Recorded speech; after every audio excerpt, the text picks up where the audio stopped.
මං අලුතෙන් Chrome browser එක on කරනකොට අද මට හම්බ වෙච්ච අලුත් feature එකක් ගැන තමයි මම මේ වීඩියෝ එකේදී ඔයගොල්ලන්ට කියන්න හදන්නේ. සාමාන්‍යයෙන් අපිට operating system එකේ multi ඒ කියන්නේ window split කරන්න පුළුවන්කම තිබ්බා කලින්. Windows Mac දෙකේම. ඒ වගේම දැන් අලුතෙන් Chrome browser එකේ අපිට බලා ගන්න පුළුවන් right click කරපුවාම මෙතන තියෙනවා open link in split view කියලා.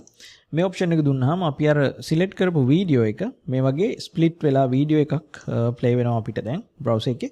මේකේ අපිට පුළුවන් මෙන්න මේ විදිහට වින්ඩෝ එක රීසයිස් කරගන්න.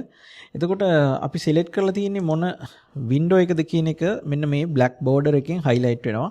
මේක සිලෙක්ට් කරගන්න පුළුවන් මෙන්න මේ විදිහට. ඊළඟට අපි ආපහු මේ වින්ඩෝ එකට ආවට පස්සේ මේක highlight වෙනවා. ඉතින් මම හිතන්නේ මේක නම් සෑහෙන හොඳ user experience එකක් තියෙන එකක්. මොකද අපි YouTube එකේ browse කරනකොට අපිට මේ view එකේ browser එක තියාගෙන මේකේ වීඩියෝ එකක් බලන ගමන් අපිට මෙතනදී තව videos හොයන්න පුළුවන්. හැබැයි මෙතන තියෙන issue එකක් මම දැක්කා. මේක open වෙන්නේ එකම window එකේ තමයි split වෙන්නේ. අපි බලමු මේක right click කරලා අර එකම ඒ කියන්නේ ස්ප්ලිට් කරන්න පුළුවන්නේ වින්ඩෝ දෙකකට විතරයි තාම. මම දන්නේ ඉස්සරහට views එයිද කියලා. නමුත් මේ විදිහට තමයි ස්ප්ලිට් වෙන්නේ. ඉතින් මෙතනදී ඔයාලට වෙන view එකක් උනත් තියාගන්න පුළුවන්. දැන් උදාහරණයකට මම මේ පැත්තේ වින්ඩෝ එක තමයි සිලෙක්ට් කරලා තියෙන්නේ.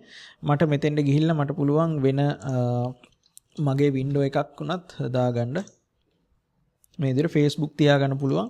YouTube එකේ මට මෙතන බලා ගන්න පුළුවන්. එතකොට දැන් අපිට මෙතන ටැබ් දෙකක් වෙනුවට එකම ටැබ් එකේ ඇතුලේ තියෙන view එක ස්ප්ලිට් කරලා browse කිරීමේ හැකියාව තියෙනවා.